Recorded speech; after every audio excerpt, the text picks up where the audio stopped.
السلام عليكم ورحمة الله وبركاته. أعزائي طلبة وطالبات الصف السادس الابتدائي، أهلا وسهلا بكم. والنهاردة هنحل مع بعض تدريبات من امتحانات المحافظات على الدرس الثاني. ده الجزء الثاني من حل التدريبات. هنحل صفحة 94 وصفحة 95 الاختبار التراكمي على ما سبق دراسته من الوحدة الثانية. احنا كنا حلينا الجزء الأول. اللي لسه ما شافش الجزء الأول هتلاقيه عندك في الوصف تحت أسفل الفيديو. أولا لو أنت لسه جديد معانا وأول مرة تشوفنا، يا ريت تشترك في القناة وتفعل زر الجرس على الكل ليصلك كل جديد. كمان ما تنساش تدعمنا باللايك وتشير الفيديو مع أصحابك لكي نستمر. السؤال الأول: لاحظ خريطة الوطن العربي التي أمامك ثم أجب. 1. يشير رقم 1 إلى دولة تسقط عليها أمطار موسمية. هي رقم 1 دي دولة إيه؟ دولة الصومال. دي دولة الصومال. احنا قلنا الأمطار الموسمية اللي بتسقط في الصيف بتسقط على أجزاء من الصومال وأجزاء من موريتانيا ومرتفعات اليمن ومرتفعات عسير. 2. مدار رقم 2 ده مدار السرطان. 3. دائرة رقم 3 اللي بجنوب الوطن العربي ديت دائرة الاستواء. 4. صواب أم خطأ؟ يشير رقم 4 لإحدى المدن الداخلية. رقم 4 ديت مدينة الإسكندرية، هي على البحر المتوسط. هل هي مدينة داخلية؟ هقول له خطأ، لأن هي مدينة ساحلية. مدينة إيه؟ ساحلية. السؤال الثاني: يكتب كلمة صواب أمام العبارة الصحيحة وكلمة خطأ أمام العبارة غير الصحيحة. 1. تؤثر المسطحات المائية على مناخ المناطق الداخلية بالوطن العربي. ديت خطأ، لأن المسطحات المائية بتؤثر على المناطق الساحلية مش المناطق الداخلية، بتؤثر على المناطق الساحلية القريبة من المسطحات المائية. 2. يؤثر الموقع الفلكي للوطن العربي على مناخه. صواب. الموقع الفلكي بيؤثر على مناخ الوطن العربي، حيث يسود معظم أجزاء الوطن العربي مناخ حار باستثناء المناطق الشمالية فيسودها المناخ المعتدل. 3. تعتدل درجات الحرارة في المناطق الداخلية بالوطن العربي صيفا. خطأ، لأن ترتفع درجات الحرارة في المناطق الداخلية بالوطن العربي صيفا. 4.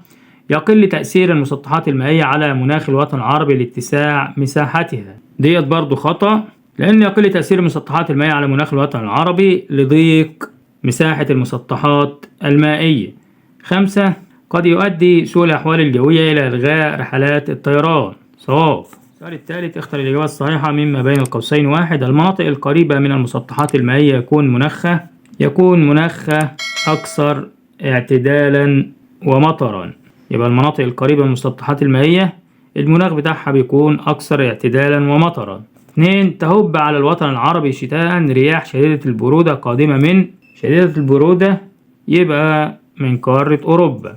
3. مناخ مدينة الإسكندرية معتدل أكثر من مدينة الرياض بسبب تأثير طبعا المسطحات المائية، لأن مدينة الإسكندرية على البحر المتوسط فتتميز باعتدال مناخها أكثر من مدينة الرياض، لأن مدينة الرياض مدينة داخلية ما بتطلش على مسطحات مائية.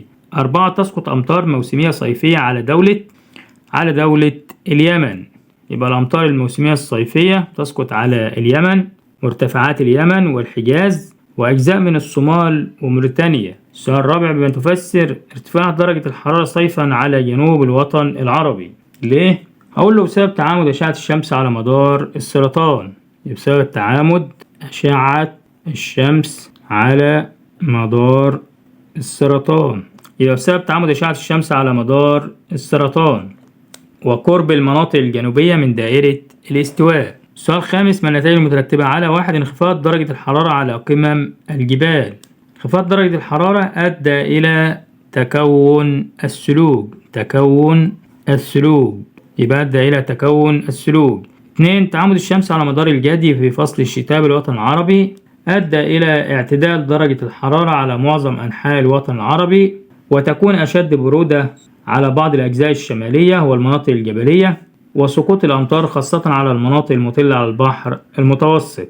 يبقى اعتدال درجات الحرارة على معظم أنحاء الوطن العربي وتكون أشد برودة على بعض الأجزاء الشمالية والمناطق الجبلية وتكون أشد برودة على بعض الأجزاء الشمالية والمناطق الجبلية وسقوط الأمطار خاصة على المناطق المطلة على البحر المتوسط. 3. ضيق مساحة المسطحات المائية في الوطن العربي أدى إلى تقليل تأثيرها على مناخ الوطن العربي بشكل عام. يبقى تقليل تأثيرها على مناخ الوطن العربي بشكل عام. يبقى ضيق مساحة المسطحات المائية في الوطن العربي قلل من تأثيرها على مناخ الوطن العربي بشكل عام. نحل بقى مع بعض الاختبار التراكمي على ما سبق دراسته من الوحدة الثانية.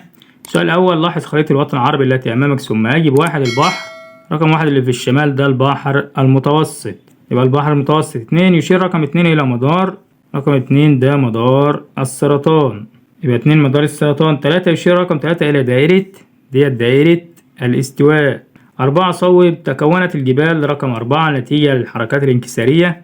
الجبال دي جبال أطلس تكونت نتيجة الحركات الباطنية الالتوائية، يبقى جبال أطلس تكونت نتيجة الحركات الباطنية الالتوائية، يبقى نتيجة حركات التوائية. السؤال الثاني: اكتب كلمة صواب أمام العبارة الصحيحة وكلمة خطأ أمام العبارة غير الصحيحة. 1 يؤثر المناخ على كافة الأنشطة الاقتصادية، ديت صواب. المناخ بيؤثر على الزراعة والصناعة والصيد والنقل والرحلات الجوية. 2 ترتفع درجة الحرارة في الوطن العربي كلما اتجهنا شمالا، خطأ. ترتفع كلما اتجهنا جنوبا ناحية دائرة الاستواء بترتفع درجة الحرارة. 3 يختلف المناخ في المناطق المرتفعة عن مناخ الأودية والسهول، صواب. المناخ في المناطق المرتفعة يتميز بانخفاض درجة الحرارة، أما في مناطق الأودية والسهول فترتفع درجة الحرارة. السؤال الثالث: اختر الإجابة الصحيحة مما بين القوسين. 1 يمتد بحر الرمال العظيم بين دولتي مصر وليبيا، يبقى بحر الرمال العظيم بين مصر وليبيا. 2 يقع وادي الدواسر في دولة السعودية. 3 تسقط أمطار موسمية صيفا على مرتفعات عسير، يبقى الأمطار الموسمية الصيفية على مرتفعات عسير ومرتفعات اليمن وأجزاء من الصومال وأجزاء من موريتانيا. السؤال الرابع: أكمل العبارات التالية بما يناسبها من كلمات. 1 تقع جبال كردستان في الجناح الآسيوي، يبقى الجناح الآسيوي. 2 نشأت جبال البحر الأحمر نتيجة حركات انكسارية، يبقى نشأت جبال البحر الأحمر نتيجة حركات انكسارية. 3 يسود معظم أنحاء الوطن العربي المناخ الحار، معظم أنحاء الوطن العربي مناخ حار ما عدا المناطق الشمالية أو الأجزاء الشمالية من الوطن العربي مناخ معتدل. السؤال الخامس: أجب عما يلي. 1 اكتب تفسيرا واحدا لأهمية الأودية الجافة بالوطن العربي. أهمية الأودية الجافة: تستخدم كطرق